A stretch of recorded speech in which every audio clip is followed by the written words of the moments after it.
Bonjour à tous, bienvenue aux 10 minutes juridiques, votre bimensuel vidéo avec le cabinet Landau & Associés par VK.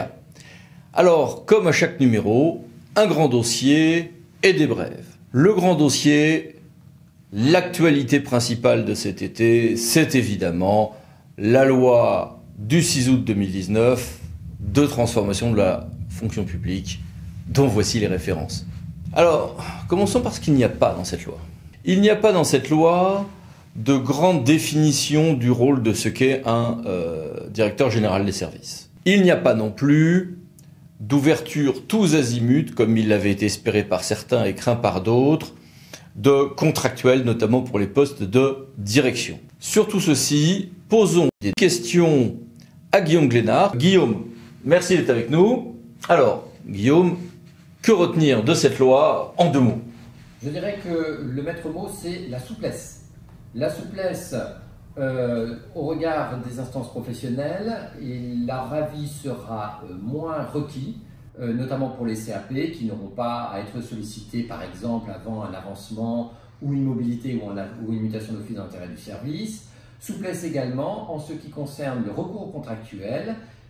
Certains contrats seront plus faciles à conclure et surtout il y aura un recours accru au CDI pour toute une catégorie d'agents. Merci, mais justement, tu évoques les contractuels.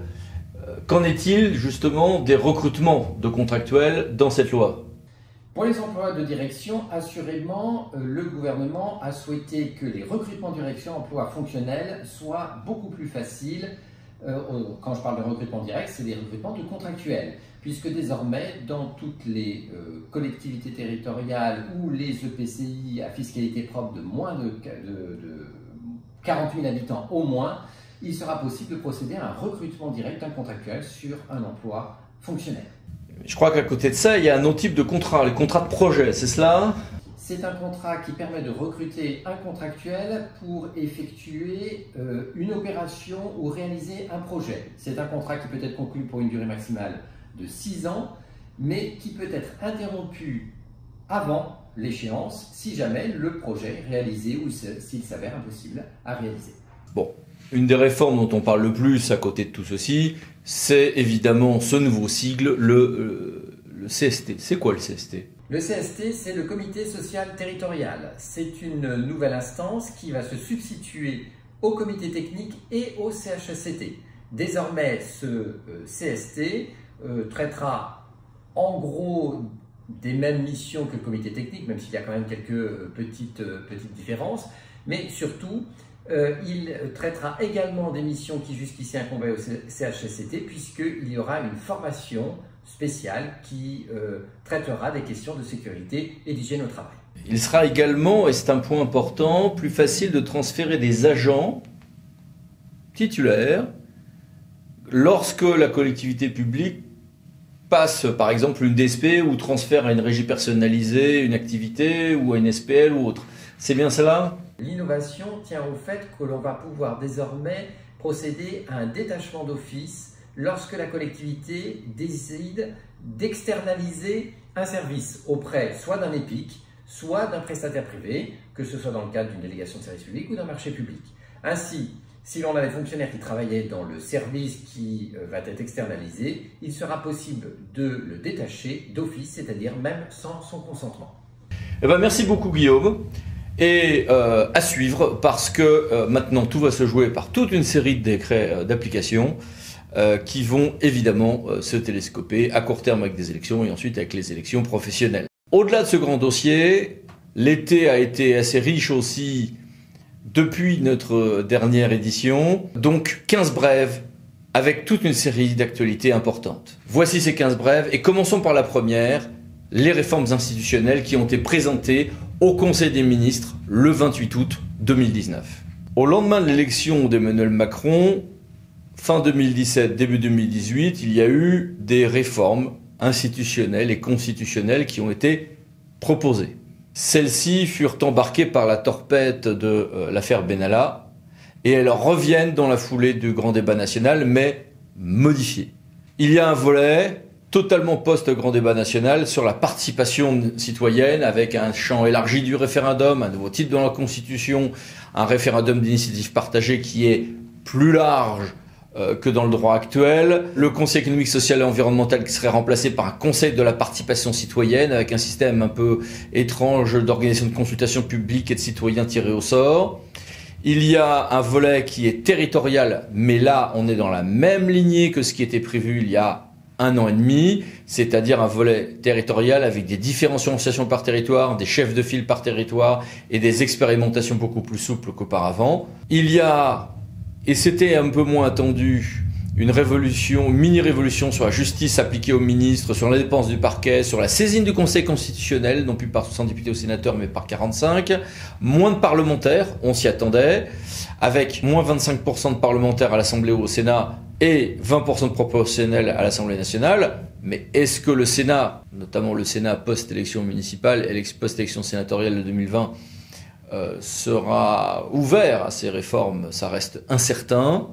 En revanche, tout ce qui touche à la rationalisation interne du fonctionnement des assemblées parlementaires, qui était un peu radical dans le projet d'il y a 1 an et demi, disparaît. Évidemment, qui dit moins de parlementaires et un bout de proportionnel avec 2 bulletins de vote, conduit à un redécoupage des circonscriptions, des changements en matière de communication électorale, etc. Et puis il y a un volet sur le cumul des mandats. Sur le cumul des mandats, on est dans la même lignée que ce qui était envisagé il y a 1 an et demi.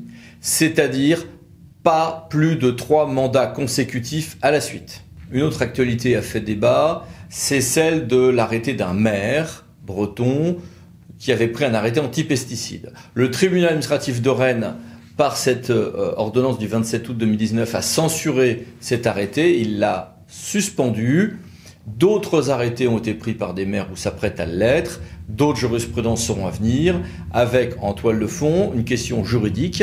Est-ce que le maire, par son pouvoir de police générale, peut intervenir dans ce domaine pour lequel il y a un pouvoir de police spécial de l'État? Troisième chose, c'est la rentrée.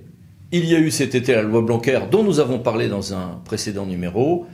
Du coup, au fil des jours de cet été, il y a eu depuis notre dernière édition tous ces textes-là qui sont sortis au JO ou qui ont été diffusés sur circulaire.gouv.fr pour la mise en œuvre de la loi Blanquer et ou la rentrée scolaire.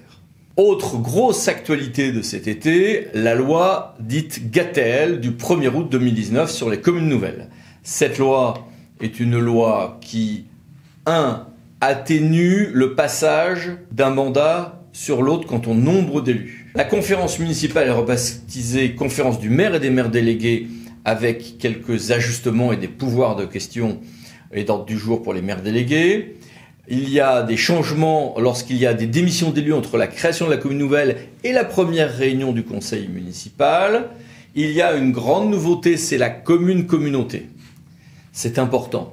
Si une commune nouvelle est créée en lieu et place d'un périmètre d'une communauté de communes, communauté d'agglomération, voire éventuellement, pourquoi pas, d'une communauté urbaine ou métropole, eh bien, il peut être décidé que ce périmètre-là sera commune et communauté. Il n'y aura dans ce cas-là pas d'obligation de se rattacher à une communauté, un EPCI à fiscalité propre existant limitrophe, et la structure pourra avoir les compétences communales et intercommunales. Et puis il y a toute une série d'autres choses dans cette loi, une obligation d'étude financière, un délai de grâce pour certaines normes, une confirmation d'assouplissement en matière de loi SRU, des changements en matière de communes déléguées et de leur suppression, des assouplissements en matière d'ordre du tableau ou de mairie annexe. Sauf que, en même temps, était rendu un arrêt du Conseil d'État, préfet du Morbihan, 24 juillet 2019, qui justement change la donne sur les communes nouvelles et qui revient sur ce qui avait été jugé par toute une série de tribunaux administratifs dans les décisions dont voici les références.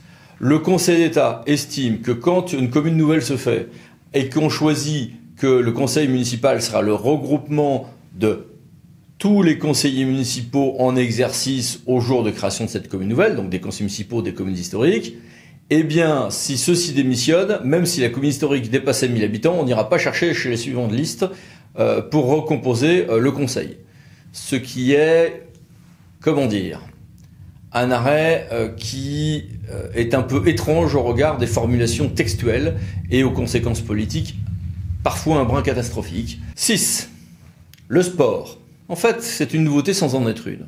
Ça fait quelque temps déjà qu'a été créée l'Agence nationale du sport, et que cette Agence nationale du sport, composée en groupement d'intérêt public, va gérer à la fois des questions de sport de haut niveau et de sport grand public, ex-CNDS. Oui, mais il y avait des recours contre la création de ce GIP, il y avait des débats. Du coup, pour sécuriser l'ensemble, une loi a été adoptée en extrême urgence. C'est une loi également du 1er août. Autre confirmation, c'est sur la collectivité européenne d'Alsace. Celle-ci a été d'une certaine manière fondée par un décret du 27 février 2019. Elle est fondée pour les aspects législatifs de cette création, prévue pour 2021, par une loi du 2 août, dont voici les références. Cet été a été aussi marqué par le décès du courageux maire de la commune de Signes.